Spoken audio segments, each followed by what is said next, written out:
ETF index mutual funds నేర్చుకుని stock మార్కెట్లో రాణించాలనుకుంటున్నారా? వెంటనే ఈ నెంబర్కి కాల్ చేయండి.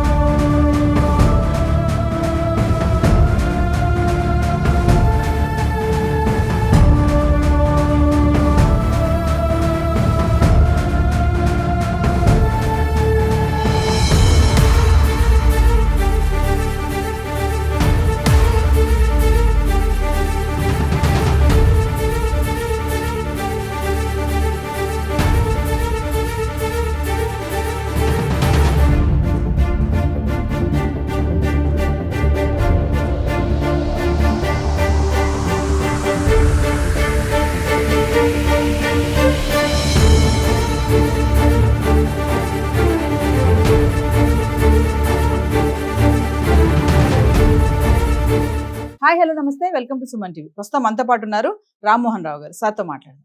నమస్తే అండి. రామ్మోహన్ గారు, నేను ఒక వీడియో చూశానండి రీసెంట్ గా. అందులో ఎలా అంటే వృద్ధాశ్రమానికి వెళ్ళట్లేదని అత్తగారిని ఈడ్చి తన్ని కొడుతుంది కోడలు. అసలు ఎలా అంటే ఆ దాడి చూడలేమన్నమాట. అంటే ఆ కోడలికి తెలియటం లేదా, రేపు కూడా మన పరిస్థితి ఇదే కదా, రేపు తను కూడా ఒక అత్తగారు అవుతారు కదా.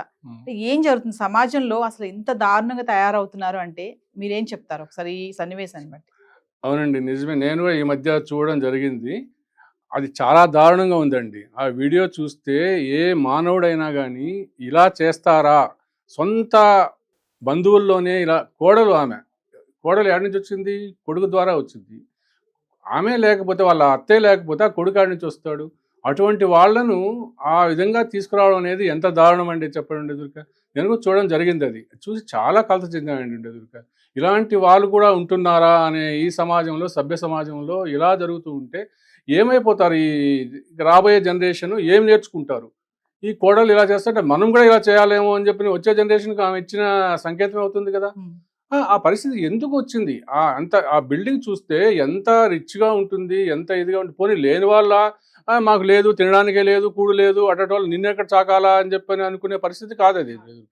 అంత రిచ్ బిల్డింగ్లో అంత రిచ్గా నివసిస్తూ ఆమెకేం పోయే కాలం వచ్చిందండి? ఈ విధంగా వాళ్ళను పట్టుకొని చేసి, ఆమెనే కాదు ఆయన భర్తను కూడా వాళ్ళ ముందర భార్య ఉంటూ వాళ్ళ తండ్రి చేత, అన్నదమ్ముల చేత కొట్టించడం అనేది ఎంత దారుణమో చూడండి. ఎంత ఇది సంకేతాలు వెళ్తున్నాయో మీరు గమనించండి. ఇది చాలా దారుణం అండి. ఇది ప్రతి ఒక్కరూ నిర్ద్వందంగా ఖండించాల్సినటువంటి విషయం అండి. ఈ విషయంలో మాత్రం అంటే ఇప్పుడున్న జనరేషన్ లో చూసుకుంటే రామ్మోహన్ గారు, అంటే అత్తగారులు వీళ్ళు అడ్డైపోతున్నారా వీళ్ళకి ఏంటి?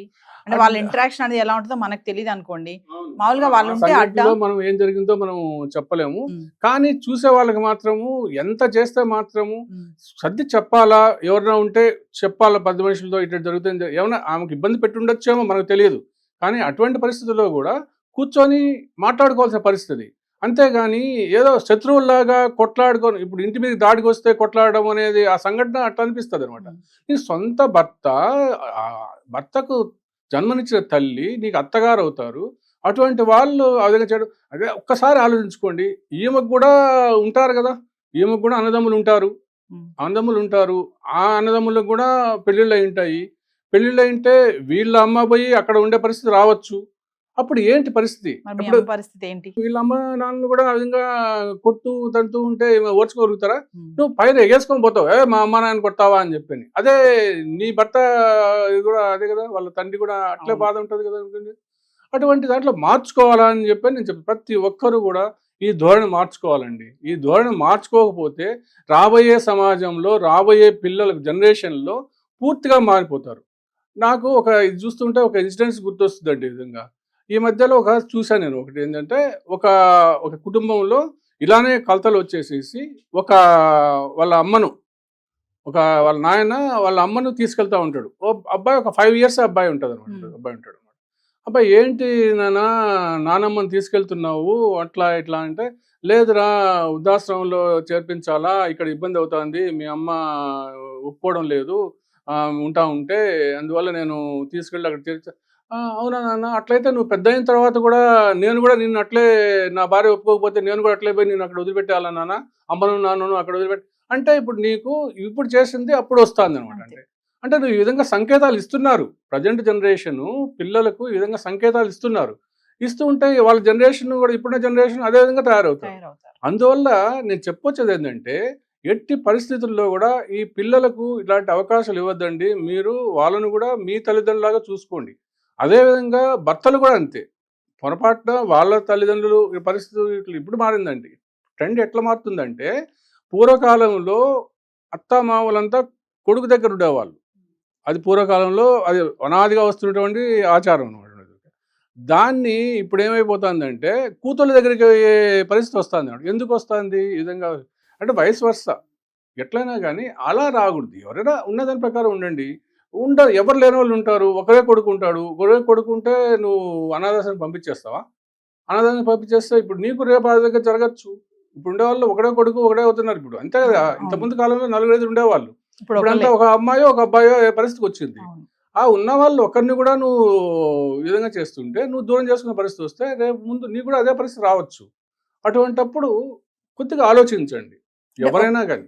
అంటే ఒకప్పుడు ఈ వృద్ధాశ్రమాలు అనేవి ఎవరు లేకపోయినా వాళ్ళకి మిగిలిపోయి ఒంటరిగా ఉంటే అక్కడికి వెళ్ళేవాళ్ళు. అక్కడ తీసుకెళ్లి జాయిన్ చేసేవాళ్ళు. కానీ ఇప్పుడు పరిస్థితి అలా లేదండి. అందరూ ఉన్నా కూడా అక్కడ ఫుల్ అయిపోతున్నాయి. ఎందుకు అంటారు ఇలా? ఎందుకు జరుగుతుంది అంటారు? ఎక్కడ తప్పు జరుగుతుంది అంటారు? ఎందుకు జరుగుతుందంటే వీళ్ళ అన్న కుటుంబంలో కొడుకులు కానివ్వండి, కొడుకుల్లో కూడా నేనేమి ఇది అనడం లేదు. కొడుకులు కూడా మహా ఇది ఉన్నారు, ముదుర్లు ఉన్నారు. చాలా భార్యల మాటలు మరి అంతే. భార్యల మాటలేనే కాకుండా కూడా మా అమ్మ ఏం చేసింది, మా నాయన ఏం చేసినాడు, మేము ఇప్పుడు అంటే నువ్వు పెంచకపోతే నువ్వు ఆ విధంగా ఆ స్థాయికి వస్తావా? నువ్వు ఉండేదుక వాళ్ళు చిన్నప్పటి నుంచి నీకేమైనా చిన్న దెబ్బ తగిలితేనే విలువలాడిపోతారు తల్లిదండ్రులు. అటువంటి అప్పుడు నా స్థాయి నుంచి పెంచి పెద్ద చేసుకొని వచ్చి నీకు ఆస్తులు అంటే మాకు ఆస్తులు ఇవ్వలేదు అంటారు. అంటే ఆస్తులు ఇవ్వకపోతే వదిలేస్తావా నువ్వు ఉండేదుక? అలాంటి ధోరణి ఎందుకు వస్తుందండి ఉండేదుక? వాళ్ళను ఈ విధంగా తయారవుతున్నారండి ఉండేదుక. అప్పుడు పూర్వకాలంలో బంధుత్వాలకు విలువలు ఉండేవి. బంధుత్వాలు అమ్మ నాన్న వాటికి కొన్ని విలువలు ఉండేవి అనమాట. ఇప్పుడు కాలంలో రాను రాను ఏమైపోతున్నాయంటే మాకు ఆస్తి ఇవ్వలేదు, మమ్మల్ని సరిగ్గా చూడలేదు. నాకు తెలిసిన ఒక ఇన్సిడెంట్ గుర్తొస్తుందండి. ఇదే మీరు అంటా ఉంటే గుర్తొచ్చింది.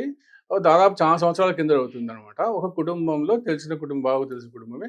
వాళ్ళకు ఒక కూతురు, ఒక 2 కొడుకులు ఉంటారు అనమాట. ఉంటే వాళ్ళల్లో కూతురు బాగా చదువుకుంటుంది కాబట్టి కూతురు బాగా చదివించారనమాట. వీళ్ళు చదువుకోకుండా అట్టా తిరుగుకుంటా చిన్నప్పుడే చెడు అలవాట్లు కలిపి చేసిపోతే వాళ్ళకి సాగినటువంటి చిన్న ఇది పెట్టుకున్నారు. వాళ్ళు పెరిగి పెద్ద అయిన తర్వాత మమ్మల్ని పట్టించుకోలేదు. వాళ్ళ తల్లిదండ్రులు అంటారు, మమ్మల్ని పట్టించుకోలేదు, నీ కూతురునే నువ్వు చూసుకున్నావు, నీ కూతురు దగ్గరికి వెళ్ళిపో, మా దగ్గర ఎందుకు చూడాలి మేము అంటే. కూతురు ఏమన్నా ఇప్పుడు నువ్వు చదువుకుంటే నిన్ను వద్దనిందా? అలాంటి పరిస్థితుల్లో కూతురు ఆ కూతురు చూడలేదు, ఆ ఇల్లు చూడలేదు అనమాట. అట్లా పరిస్థితులు అట్లా వస్తున్నాయి అనమాట. మీరు వాళ్ళ ఆస్తి ఇవ్వలేదు, వాళ్ళు చూడలేదు అనేది కాదు. మీకు జన్మనిచ్చి మీకు ఈ స్థాయికి తీసుకొచ్చారు అనేది మీరు గుర్తుపెట్టుకోవాలన్నమాట. అలా గుర్తుపెట్టుకున్నప్పుడే ముందు అనేది మీకు మీ పిల్లలు ఆలోచన చేయకుండా అనేటట్టు వస్తుంది అనమాట. ఏదేమైనా ఇప్పుడు ఇలా చేస్తే రేపు మీకు తిరిగి అది ఖచ్చితంగా మీ పిల్లలు కూడా మిమ్మల్ని అలాగే ఖచ్చితంగా ఇది రాసి పెట్టుకోండి నేను చెప్తున్నాను. ఖచ్చితంగా అలా జరుగుతుంది. కర్మ సిద్ధాంతం అనేది ఎవరు తప్పించుకోలేరండి. అది మాత్రం నేను అనుభవంలో నాకు అంటే ఇంతవరకు వచ్చానంటే చాలా ఇన్సిడెంట్స్ చూస్తుంటాను నేను. చూసిన వాటిలో నేను గమనించింది ప్రస్తుతంగా అది అలా జరుగుతూనే ఉంటుంది అనమాట. కాబట్టి ప్రతి ఒక్కరూ తెలుసుకోవాల్సింది ఏంటి అంటే మనము జన్మనిచ్చిన తల్లిదండ్రులను ఏదైనా కానివ్వండి, నీకు కొద్దిగా అన్యాయం చేస్తే ఉండొచ్చు, వాళ్ళు తెలిసి చేయరు. ఎవరు కూడా తెలిసి ఎవ్వరు పిల్లలకు అన్యాయం చేయరు. అలాంటప్పుడు పెద్దోడికి అట్టిచ్చినావు, చిన్నోడికి ఇట్టిచ్చినావు, పెద్దోడి దగ్గరికి పో, చిన్నోడి దగ్గరికి పో, కూతురు దగ్గరికి పో అలాంటివి పెట్టుకోవాలండి. వాళ్ళను అవసాన దశలో ఖచ్చితంగా చూసుకోవాల్సిన బాధ్యత మీకు ఉంటుంది అనమాట. అలా చూసుకుంటూ వాళ్ళని చూసుకుంటే రేపు రాబోయే కాలంలో మీ పిల్లలు కూడా అదే నేర్చుకొని మిమ్మల్ని కూడా అదే స్థాయికి తీసుకువచ్చి మిమ్మల్ని కూడా చూసుకోవడానికి వస్తుంది. మీరు ఇప్పుడు గాలికి వదిలేసి వాళ్ళ అనాథాశ్రమాలకు పోండి అని అంటే అప్పుడు ఏమవుతుంది? మీకు కూడా రేపు అదే వాళ్ళ కొడుకు, ఇంతకుముందు చెప్పిన కథలో కొడుకు అడిగాడు కదా, అదే పరిస్థితి మిమ్మల్ని కూడా వదిలిపెట్టేస్తావా అక్కడ, నువ్వు నాన్నమ్మని వదిలిపెట్టలేదా, ఇప్పుడు నిన్ను చూసుకోవాలా నేను అనేది వస్తుంది. కాబట్టి ప్రతి ఒక్కరూ ఆలోచించుకోవాల్సిన విషయం వస్తుంది. ఎందుకంటే ఆ సంఘటన చూస్తే కళ్ళలో నీళ్ళు వస్తాయండి. అంత దారుణంగా కొట్టి అంత పెద్ద బిల్డింగ్లో పోనీ లేని వాళ్ళు కూడా కాదు, తిన్నవాళ్ళు కాదు, అటువంటిది ఉన్నత స్థాయిలో ఉండేవాళ్ళు అలా ఆలోచన ధోరణి అనేది మార్చుకోవాలి. ఏదేమైనా కొట్టడం అనేది దారుణం అండి. దారుణం అనేది దానికి ప్రస్తుతం అనేది ఎవ్వరూ భయపడద్దు. నేను సీనియర్ సిటిజన్స్ కానివ్వండి, ఇలాంటి అత్తమామలు కానివ్వండి, పేరెంట్స్ కానివ్వండి, చెప్పేది ఒకటే ఏంటంటే మీరు భయపడద్దు. ప్రస్తుత కాలంలో మీకు ఎన్నో చట్టాలు ఉన్నాయి, ఆ చట్టాలను ఉపయోగించుకోండి. కానీ ఎప్పుడు సారికి చట్టం ఆసరా తీసుకొని పోవద్దు. సాధ్యమైనంత వరకు పరిష్కరించుకోండి. వీలు కానప్పుడు ఆర్డీఓ ఆఫీస్లో కానీ మీ దాంట్లో వెళ్తే ఆ చట్టాలు మీకు అవగాహన కలిపి కొన్ని ప్రత్యేక సెల్ ఉంటే దానికి ఉంటాయన్నమాట. వాళ్ళ సహాయం తీసుకొని మీరు న్యాయం జరిగేట్టు చూసుకోండి. ఇంకొకటి ఏంటంటే ఎట్టి పరిస్థితుల్లో మీకున్న ఆస్తిపాస్తులు తొందరపడి మీ పిల్లల మీద రాయొద్దు. మీరు సుఖంగా జీవించాలనుకుంటే మీ ఆస్తిపాస్తులు మీ కంట్రోల్లోనే పెట్టుకోండి. ఎట్టి పరిస్థితుల్లో ఉంటూ అప్పుడు మీ పిల్లలు మీ దారికి వస్తారు. మీకు ఒక్కసారి ఆస్తిపాస్తులు రాజేస్తారంటే పో ఇంకా ఉన్నాయి, పో రెడీగా ఉన్నాయి. అది కాక ఈ హైదరాబాద్ చుట్టూలోనే కోకళ్ళు అనాథాశ్రమాలు తయారైపోయినాయి. కానీ కొంతమంది ఇది చేస్తున్నారు, కొంతమంది కమర్షియల్ చేస్తున్నారు, అది పెట్టండి. కానీ సేవ చేసే వాళ్ళు కొంతమంది ఉన్నారు, దానికి పంపిస్తూ ఉంటారు మీరు. కాబట్టి ఆలోచించుకోండి, పెద్దలైనా కానీ ఎవరైనా కానీ. పిల్లలు కూడా ఆలోచించుకోండి, పరిస్థితులను అవగాహన చేసుకోండి. ఒకవేళ ఇంట్లో కొన్ని పరిస్థితులు సరిగా లేకపోతే మీరు సామరస్యంగా పరిష్కరించుకోండి. అందరూ కోడళ్ళు చెడ్డవాళ్ళు కాదు, అందరూ అత్తలు చెడ్డవాళ్ళు కాదు, అందరూ మంచివాళ్ళు కూడా కాదు, అందరూ మంచివారు కాదు. కొన్ని అట్లా ఉంటాయి, కొన్ని ఇట్లా ఉంటాయి అన్నమాట. అలా ఉండే వాళ్ళ కోసమే మనం చెప్తున్నాం. అంతే ఎవరిని ఉద్దేశించి ఎవరిని కించపడాల్సిన ఉద్దేశం కాదు. మార్పు తెచ్చుకోండి, మీరు మార్పు తెచ్చుకోండి, వాళ్ళని గౌరవించండి. అప్పుడు మీకు తప్పకుండా మేలు జరుగుతుంది భవిష్యత్తులో. అది అనుభవపూర్వకంగా చెప్తున్నాను నేను, ఎంతో మందిని చూసి గమనించి చెప్తున్నాను నేను. ఎదురుక దీన్ని మీరు ఆశా చేసుకొని కొంతమంది అయినా కానీ ఈ ఇంటర్వ్యూ చూసి కొంతమంది అయినా ఆలోచన ధోరణిలో మార్పు వచ్చి నిజంగా మాకు మంచి సలహాలు చెప్పారు, మంచి సందేశం ఇచ్చారు అని చెప్పని కొంతమంది అయినా తెలిపితే నేను చాలా సంతోషపడతానండి. ఇలా చేసుకోవాలని చెప్పి అందరినీ మనవి చేస్తాను. థ్యాంక్ యూ అండి.